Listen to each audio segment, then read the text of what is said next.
Hello everyone, welcome to engineer 7.0। Friends, आज के इस वीडियो में हम लोग डिस्कस करने वाले हैं स्ट्रक्चरल एनालिसिस का लेक्चर नंबर 4, जो कि रिलेटेड होगा आपका काइनेमेटिक इंडिटर्मिनेंसी से।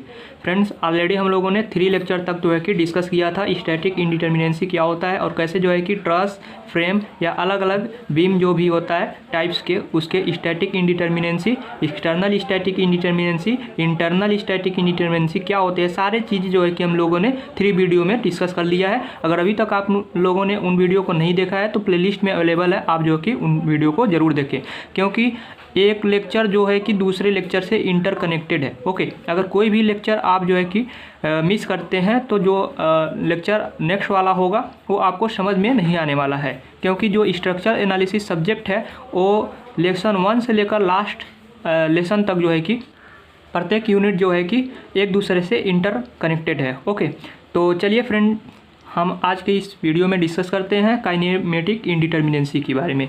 फ्रेंड्स, जैसा कि हमने आपको बताया था कि स्टैटिक इंडिटर्मिनेंसी क्या होता है, आज के इस लेक्चर में हम बात करते हैं ये काइनेमेटिक इंडिटर्मिनेंसी की।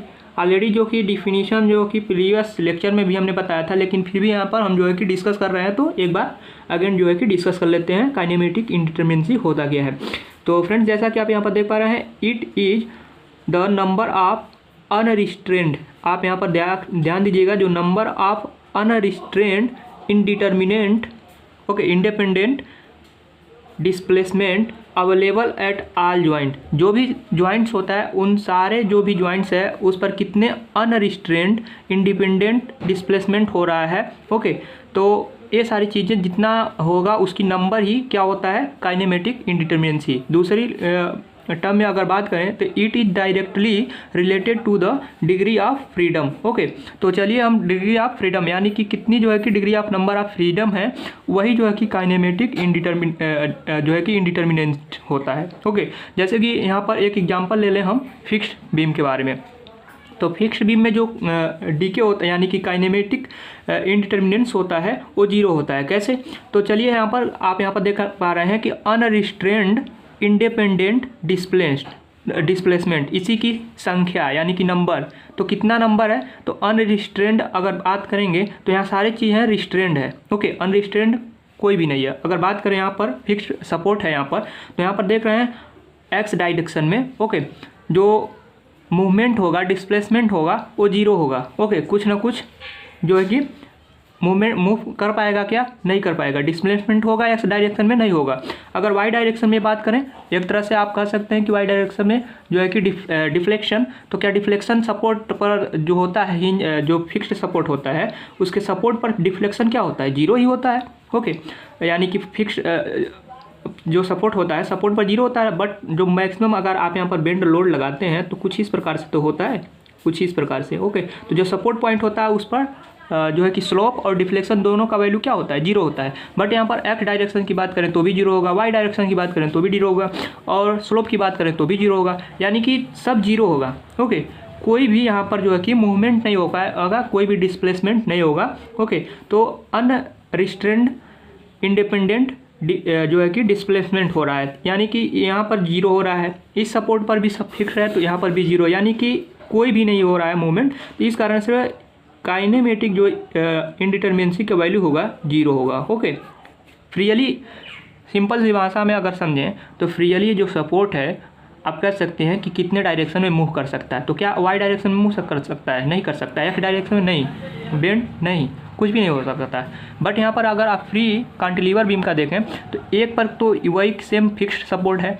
तो केस वही बनेगा, इस सपोर्ट पर डी के क्या होगा, 0 होगा। ओके, बट फ्री वाला पर देखिए तो फ्री पर यहाँ पर डिफ्लेक्शन होता है फ्री एंड पर। ओके, कुछ ना कुछ तो डिफ्लेक्शन क्या होता है, 0 के वैल्यू 0 के बराबर होता क्या, नहीं, कुछ ना कुछ डिफ्लेक्शन का वैल्यू आपको मिलेगा। तो इस कारण से आप कह सकते हैं delta Y is not equal to 0, यानी कि 0 के बराबर नहीं होगा, कुछ ना कुछ इसका वैल्यू मिलेगा। इसी प्रकार एक्स डायरेक्शन में भी डिफ्लेक्शन हो सकता है, इस कारण से इसका भी वैल्यू 0 नहीं हो सकता है। ओके, स्लोप की बात करें तो स्लोप आप जानते हैं कि कैंटिलीवर के केस में जो फ्री एंड होता है इस पर कुछ ना कुछ स्लोप आपको मिलता है, 0 के बराबर स्लोप नहीं मिलता है। ओके, फिक्स्ड में क्या होता है, यहाँ पर जो स्लोप होता है फिक्स्ड सपोर्ट पर, यहाँ पर स्लोप का वैल्यू कितना होता है, 0 होता है, बट फ्री एंड पर कुछ ना कुछ स्लोप आपको मिलेगा। तो इस कारण से स्लोप यानी कि डेल्टा थीटा बी हमने is not equal to 0। Okay, तो इस प्रकार आप कह सकते हैं टोटल जो है कि कितने हो गए 3। ओके, तो यानी डी के का वैल्यू कितना हो गया 3 कैंटिलीवर के केस में। ओके, तो यही कहते हैं काइनेमेटिक इंडिटरमिनेंसी। उम्मीद करता हूँ आपको समझ में आ गया होगा, बट हम इस प्रकार से क्वेश्चन को सॉल्व नहीं करेंगे क्योंकि यह तो हमने आपको समझाया कि क्या किस जो है कि मूवमेंट को जो है कि जो फ्री मूवमेंट होता है, okay, related two degree of freedom कितना होता है, कितने number of degree of freedom है, वही हम काउंट करते हैं और उसी को बोलते हैं काइनेमेटिक इंडिटरमिनेंट। बट फार्मूले पर बेस जो होता है आपका ट्रस और जो है कि फ्रेम के लिए अलग अलग फार्मूले होते हैं और उसी फार्मूले पर आपको वैल्यू पुट करना है, तुरंत जो है कि आपको फाइंड आउट करना है काइनेमेटिक इंडिटरमिनेंसी क्या होगा। फ्रेंड्स, ऑलरेडी हमको आपको बता रहे थे कि 3D के लिए अलग फार्मूला होता है, 2D के लिए अलग, बट आपका जो सिलेबस में है आपको 2D के लिए एनालिसिस करना है। तो 2D के लिए जो फार्मूला है आप यहाँ पर देख पा रहे हैं, kinematic indeterminacy for truss. Okay, truss के लिए क्या होता है 2J माइनस RE। जे क्या है नंबर ऑफ ज्वाइंट, RE क्या है नंबर ऑफ सपोर्ट रिएक्शन, कितने जो है कि सपोर्ट रिएक्शन जनरेट हो रहे हैं। ओके, जो कि प्रीवियस लेक्चर में आपको अभी मैंने बताया कि अगर आप प्रीवियस लेक्चर नहीं देखे हैं तो आपको समझ में नहीं आएगा RE क्या है, जे क्या है। ओके, ये सारी चीज़ें जो है कि प्रीवियस लेक्चर में आपको डिस्कस किया गया था। ओके, तो जो क्या है यहाँ पर भी ज्वाइंट है, RE क्या है नंबर ऑफ सपोर्ट रिएक्शन है, M क्या है नंबर ऑफ मेंबर है, RR क्या है, RR आपको 2D के लिए बताया था, RR dash summation of M-1, यही तो बताया था। RR का वैल्यू क्या होता है, RR होता है नंबर ऑफ जो है कि रिलीज्ड रिएक्शन। ओके, तो चलिए हम यहाँ पर देख लेते हैं। सबसे पहले आप यहाँ पर देख पा रहे हैं एक ट्रस है। ओके, ट्रस के लिए फार्मूला क्या है काइनेमेटिक इंडिटरमिनेंसी का 2J माइनस RE। तो सबसे पहले क्या करना है आपको एक्सटर्नल यानी कि जो सपोर्ट रिएक्शन है कितने जनरेट हो रहे हैं उसकी संख्या को काउंट करना है। ओके, तो चलिए हम देख लेते हैं। इसमें ये है हिंज सपोर्ट, हिंज में कितना होता है 2, एक होता है अपवर्ड, ओके, और एक हो गया आपका हॉरिजॉन्टल, 2 हो गया सपोर्ट रिएक्शन।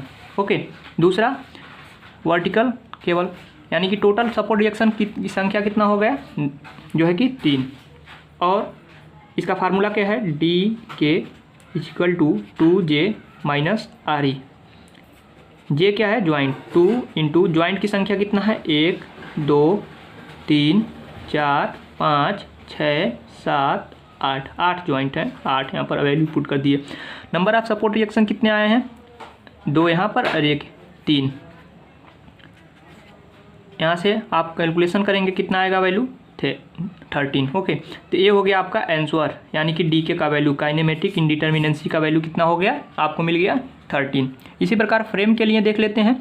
फ्रेम के लिए फार्मूला क्या है, सबसे पहले यहाँ पर जो है कि आप देख पा रहे हैं फिक्स सपोर्ट है तो यहाँ पर कितने होंगे 3 सपोर्ट रिएक्शन, ये हिंज है तो 2। ओके, इसी प्रकार आप यहाँ पर देख पा रहे हैं रोलर सपोर्ट है तो 1, यानी कि 3 यहाँ पर 2 यहाँ पर और 1 यहाँ पर, total number of support reaction कितने हो गए जनरेट होंगे 6। तो इसके लिए फार्मूला क्या है आप यहाँ पर देख पा रहे होंगे, डी के का वैल्यू है DK 3J number of joint minus RE minus number of member plus RR। 3 number of joint कितना है, 1 ज्वाइंट 2 3 4 5 6 7 8 9। ओके, तो टोटल नंबर ऑफ ज्वाइंट कितने हो गए 9, आपको यहाँ लिख देना 9 माइनस RE सपोर्ट रिएक्शन कितने हैं 6। ओके, अभी हमने काउंट किया 3 यहाँ पर 2 यहाँ पर और 1 यहाँ पर 6, minus number of member, 1 member 2 3 4 5 6 7 8 9 10 और 11। ओके, 11 नंबर ऑफ मेंबर हो गए, प्लस RR का वैल्यू।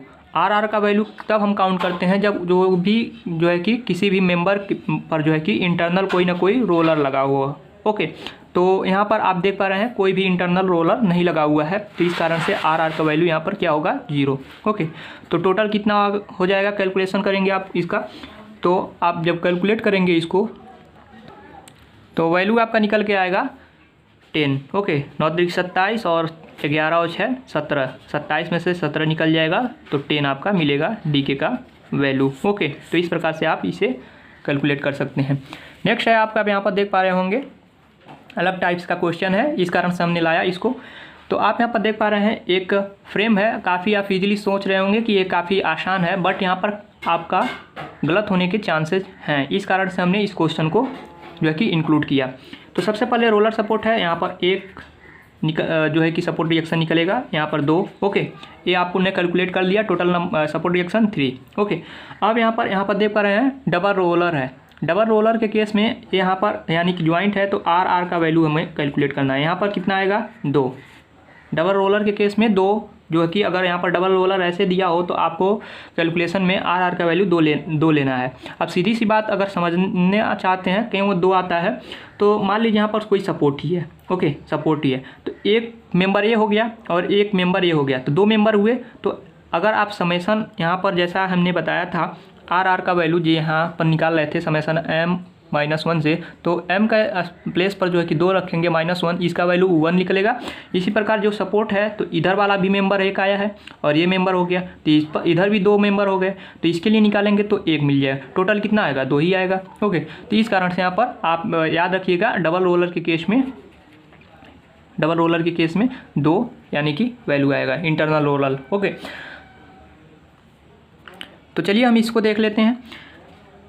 तो इसके लिए फार्मूला फ्रेम के लिए क्या होता है, डी के होता है आपका 3J minus RE minus M plus RR। Okay, यही तो होता है। 3 नंबर ऑफ जॉइंट कितने हो गए, 1 2 और एक 3, एक 4, एक 5, number of joint 5 minus support reaction 1 यहाँ पर और 2 यहाँ पर, कितने हो गए 3। नंबर ऑफ मेंबर 1 2 3 4 मेंबर हैं, प्लस आर का वैल्यू यहाँ पर 2। ओके, तो इसको जब कैलकुलेशन में आप जब कैलकुलेट करेंगे, आप यहाँ पर देख सकते हैं कैलकुलेट करेंगे तो कितना आएगा 5 3 15 और माइनस और ये 4 3 7 प्लस 2। यहाँ से आप जब कैलकुलेशन करेंगे तो आपका वैल्यू कितना आ जाएगा, आपका वैल्यू आ जाएगा 10। ओके, डीके का वैल्यू आ जाएगा काइनेमेटिक इंडिटर्मिनेंसी का 10। ओके, इसी प्रकार आप यहाँ पर भी देख सकते हैं इंटरनल रोलर लगा हुआ है, यहाँ पर भी लगा हुआ है। ओके, यहाँ पर 4 मेंबर जुड़े हुए हैं, यहाँ पर 2 मेंबर जुड़े हुए हैं, तो 2 मेंबर जुड़े हुए हैं तो वैल्यू निकालेंगे तो यहाँ पर 1 निकल जाएगा आर का वैल्यू। ओके, यहाँ पर 4 है तो यहाँ पर 3 निकल जाएगा। आपको पहले हमने प्रीवियस लेक्चर में कैसे बताया था, आपको निकालना है समेसन m-1 से। ओके, 2D स्ट्रक्चर है तो यहाँ पर डबल रोलर है तो यहाँ पर रिएक्शन एक वर्टिकल और एक मोमेंट। ओके, और यहाँ पर है हिंज तो यहाँ पर भी 2 और 2 4 और ये है फिक्स्ड। ओके, तो फिक्स है तो यहाँ पर 3 यहाँ पर सपोर्ट रिएक्शन 2 यहाँ पर 2 यहाँ पर 2 और 2 4 और 3 7 जो है कि सपोर्ट रिएक्शन आ जाएंगे इसमें। तो इसका फार्मूला क्या है, डीके का डीके है फार्मूला आपका 3J minus RE minus M plus RR। Okay, 3J joint कितने हैं, एक ज्वाइंट 2 और ये 3 4 5 6 7 8। ओके, 8 ज्वाइंट हैं, माइनस सपोर्ट रिएक्शन 2 यहाँ पर 2 यहाँ पर और 3 यहाँ पर, कितने हो गए 7। माइनस मेंबर कितने हैं 1 2 3 4 5 6 7 8 मेंबर हैं, प्लस आर का वैल्यू 3 यहाँ पर निकला था इस इंटरनल रोलर पे और यहाँ पर भी 1। ओके, तो 3 और 1 कितना हो जाएगा 4 number of release reaction. Okay, तो ये हो गया। आप इसे कैलकुलेट करेंगे तो कितना आएगा वैल्यू, तो इसका वैल्यू कितना आएगा आप जो है कि कमेंट बॉक्स में कमेंट करके बताएंगे। ओके, उम्मीद करता हूँ आप इसका डी का वैल्यू आप निकाल लेंगे। ओके, कितना आएगा। तो इस प्रकार से हम जो है कि फ्रेंड्स स्ट्रक्चर एनालिसिस का जो है कि यूनिट 1 कवर कर दिया है। काइनेमेटिक इंडिटर्मिनेंसी और स्टैटिक इंडिटर्मिनेंसी कैसे आपको फाइंड आउट करना होता है।